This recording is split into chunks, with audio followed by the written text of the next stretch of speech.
First, I would like to address my opponent's claim that current techniques are just as effective as enhanced interrogation.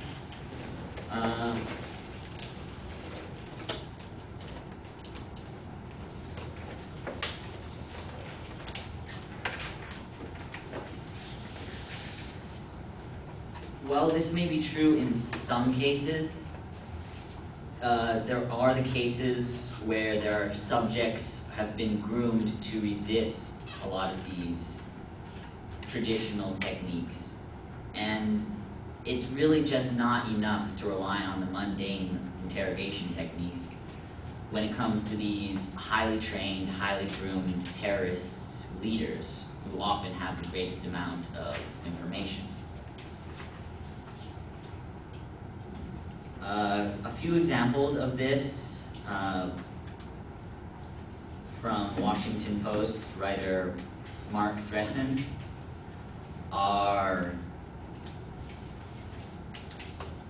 the terrorist leaders known as KSM and Abu Zabadi, both of which have been used to gain considerable information that helped stop a number of various terrorist attacks, and as my partner said previously, an attack that would be similar to the 9/11 incident called the Second Wave that was designed to attack Los Angeles. In addition, although the current system may work, it requires considerably more time than enhanced interrogation does.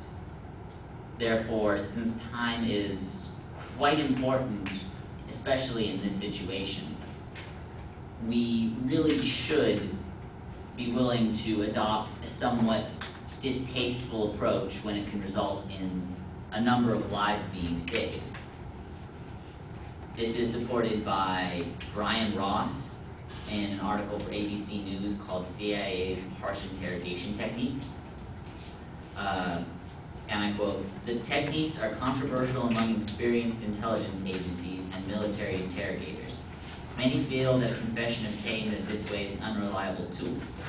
Two experienced officers have told ABC that there is little to gain by these techniques that could not be more effectively gained by methodical, careful, psychological-based interrogation. While this may be a true statement, all of these three requirements take considerable time to actually be effectively used."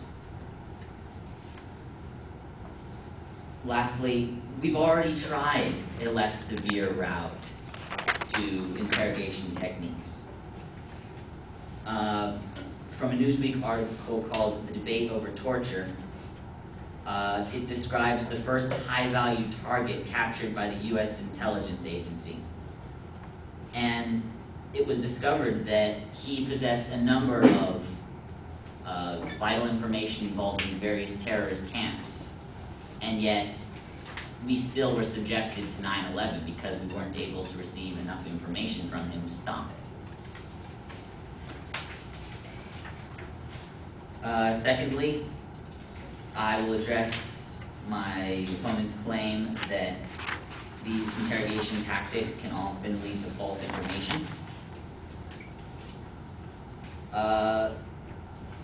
For one thing, the subjects that are being interrogated are permitted by their fate to relent and give up the information that they have when subjected to their limit of psychological and physical strain, as stated by Mark Thresson for the Washington Post.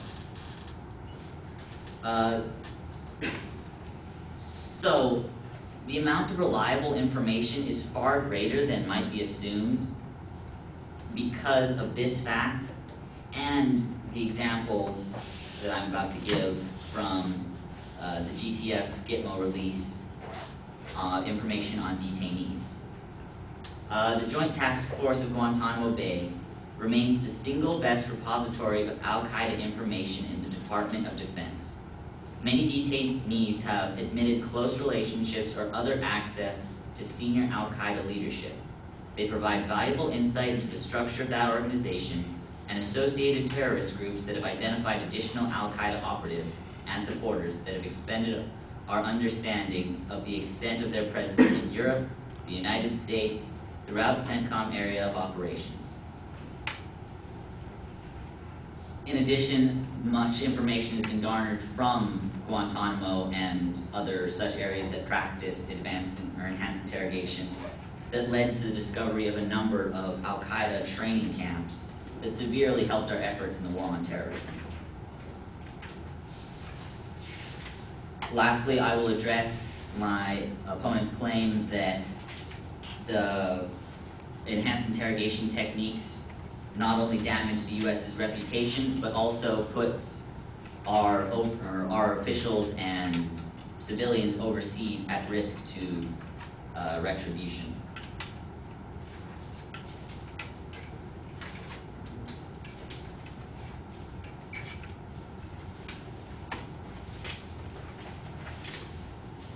For one thing, our allies can't really take the moral high ground in this case because some are guilty of the exact same thing that we would be accused of.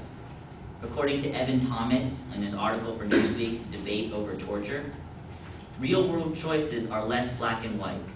Less violent but still coercive techniques can sometimes be effective. These enhanced interrogation techniques, like placing a smelly hood over a prisoner and making them stand squat naked for hours in cold and dark rooms, are called torture-light in modern times. These tactics have been used by British intelligence to unravel the command structure of the IRA and the Israelis to stop Palestine suicide bombers. So, obviously, we have our allies such as the Europeans and the British who have been doing similar tactics in the past. In addition,